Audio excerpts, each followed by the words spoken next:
یہ چوہوں کی طرح ہم سے چھپتا پھرتا ہے، اس میں جرت نام کی کوئی چیز بھی نہیں ہے۔ یہ گلاس ہے نا پانی کا، اگر اس میں دودھ ڈالیں اس کے بعد اس کو کھنگالتے ہیں، ہماری سرائکی میں کہتے ہیں کو انگالو چا، اس میں غیرت نام کا انگال موجود بھی نہیں ہے۔ غیرت نام کی کوئی چیز ہوتی نا، یہ پیغمبر کے صحابہ اور اہل بیت پر کوئی جملہ نہ کہتا، ان کے متعلق جملہ کہتے ہو، جس کے متعلق جامع ترمذی جلد 2 ابواب الفتن باب ما جاء فی علامات الساعہ، حضرت علی المرتضیٰ کی روایت، اللہ کے رسول نے فرمایا وَلَعْنَ آخِرُ هَذِهِ الْأُمَّةِ أَوَّلَهَا، فرمایا قیامت کی نشانی ہے بعد والے لوگ پہلے بزرگوں کو لان تان کریں گے اور برا بلا کہیں گے۔ اس جیسے خناس نے اٹھ کر پیغمبر کے صحابہ پر یہ جملہ کہا۔ سائبر کرائم والو، تم نے بھی کلمہ نبی کا پڑھا ہے، ہم نے بھی کلمہ نبی کا پڑھا ہے، پیغمبر کے صحابہ اور آل بیت ہمارے کامن ہیں، سانجے ہیں، ان کی عزت پر آپ کو بھی اٹھنا چاہیے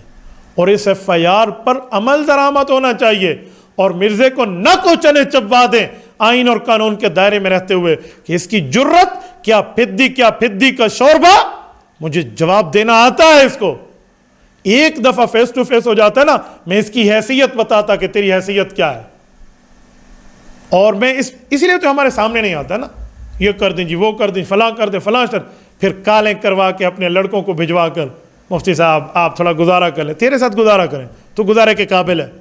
تمہیں شرم حیا نہیں آتی؟ تم رسالت امام علیہ السلام کے صحابہ پر بات کرتے ہو، تمہیں حیا کرنی چاہیے تھی۔ امام شافعی رحمہ اللہ، امام اعظم ابو حنیفہ رحمہ اللہ کا جملہ اٹھاتے کہ تلک دماء قد طہر اللہ ایدینا فلنطہر السنتنا، کہ اللہ جو پیغمبر کے صحابہ کی آپس میں کچھ باتیں ہوئیں اور تلوار چلی، جس کے بعد اگرچہ صلح ہوئی، اللہ تیرا شکر تو نے ہماری تلواروں کو ان کے خون سے محفوظ رکھا، ہمارے ہاتھوں کو ان کے خون سے لت پت ہونے سے محفوظ رکھا۔ مسلمانوں، ہمیں چاہیے کہ ہم اپنی زبانوں کو ان کے خلاف ملوث ہونے سے محفوظ رکھیں۔ تمہیں تو یہ سبق لینا چاہیے تھا، لیکن چبل بٹا چبل، 0/0، جاہل بٹا جاہل، جس کو اتنا ہی نہیں پتا کہ میں نے کچھ پڑھا ہوتا تو کچھ بات بتاتا، ایران توران کی باتیں لے کر یہ پا نہ پڑی تو ملا بڑھ کھڑی، 2 جملے نہیں پڑھے اور پڑھنے والے بن گئے۔ اسی لیے مدرسے کو دیکھا نہیں، مدرسے میں 8 سال عالم پڑھتا ہے، اس نے 1 سال بھی پڑھا ہوتا پتا ہوتا،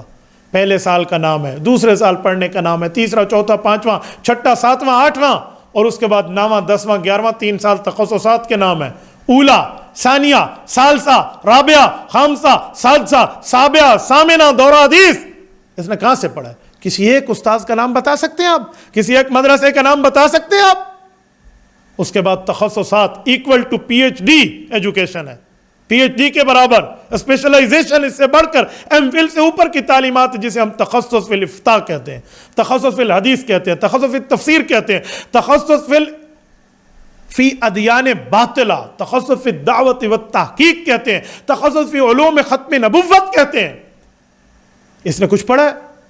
جب ہم یہ جملہ کہتے ہیں تو اس کے بلائنڈ فالوورز، اندھے مقلد، وہ پتہ ہے کیا کہتے ہیں؟ دین کوئی مولویوں کی میراث ہے کہ آپ سے پڑھا جائے گا، اسے کہو یہ دوسرے لفظوں میں آپ مرزے کو جاہل ہونے کی سرٹیفکیٹ دے رہے ہیں۔ کیوں؟ ڈاکٹر سے پڑھے گا، انجینئر سے پڑھے گا، اسی طرح عالم سے پڑھو گے تو عالم کہلاؤ گے، نہیں تو آپ نے گویا مان لیا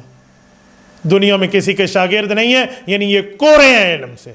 ٹگا کسی سے نہیں پڑھا۔ اپنی انجینئرنگ کے لیے تو آپ جا کر کلاسز اٹینڈ کر رہے ہو، اور قرآن کو آپ نے لاوارث سمجھ لیا، پیغمبر کے فرمان کو لاوارث سمجھ لیا، صحابہ اور اہل بیت کے علوم کو لاوارث سمجھ لیا، اور ائمہ کرام کے فتاوی کو لاوارث سمجھ لیا، اور بابا وارثین زندہ ہے۔ یاد رکھو، ابھی ہم نے ایک پوچھل پہ پاؤں رکھا ہے، تھوڑا سا اور معاملہ آگے بڑھا نا تو پھر بچوں کو سمجھ آ جانی ہے کہ ہوتا کیا ہے، تو یاد رکھیں ایسا نہیں ہے۔ اور میں اس موقع پر یہ جو سوال آیا ہے نا، اس موقع پر 1 منٹ مزید پاس کرنا ضروری سمجھتا ہوں، خصوصاً وہ طبقہ جو اس کو ماننے والا ہے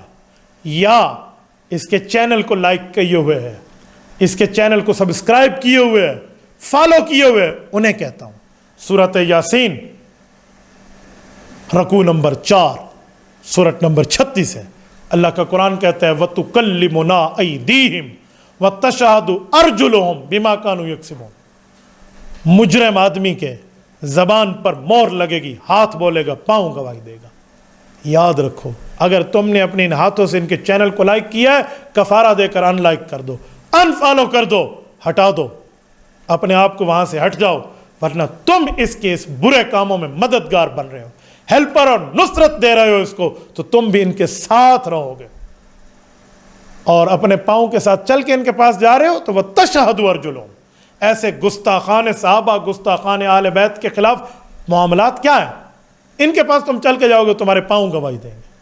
باقی اس مرزے شرزے میں کوئی جرت نام کی چیز نہیں ہے۔ اس کا ایک لونڈا لپاڑا مجھے فون کر کے کہہ رہا ہے، مفتی صاحب تھوڑی عزت سے بات کریں، اس پرسنل نہ ہو اس مسئلے پر۔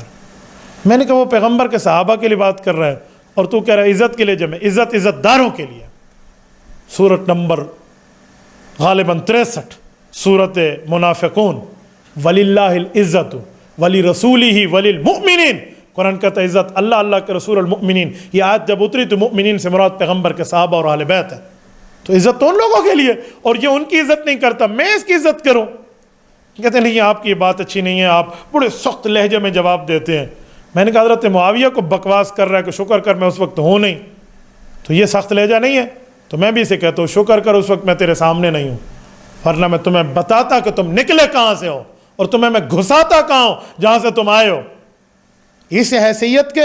2 ٹکے کے آدمی جو پیغمبر کے صحابہ پہ بولے ہم اس کے لیے کچھ بات کریں، تو حکومت وقت کو اس پہ ایکشن لینا چاہیے۔ ہر فتنے کی سرکوبی کے لیے حکومت وقت صف اول پہ آئے گی تو عوام آپس میں دست و گریباں نہیں ہوگی۔ اگر عوام کو دست و گریباں سے، لا اینڈ آرڈر کے مسائل میں ان ہونے سے بچانا ہے تو ان جیسے فتنوں کو لگام تو بڑی بات ہے، پٹا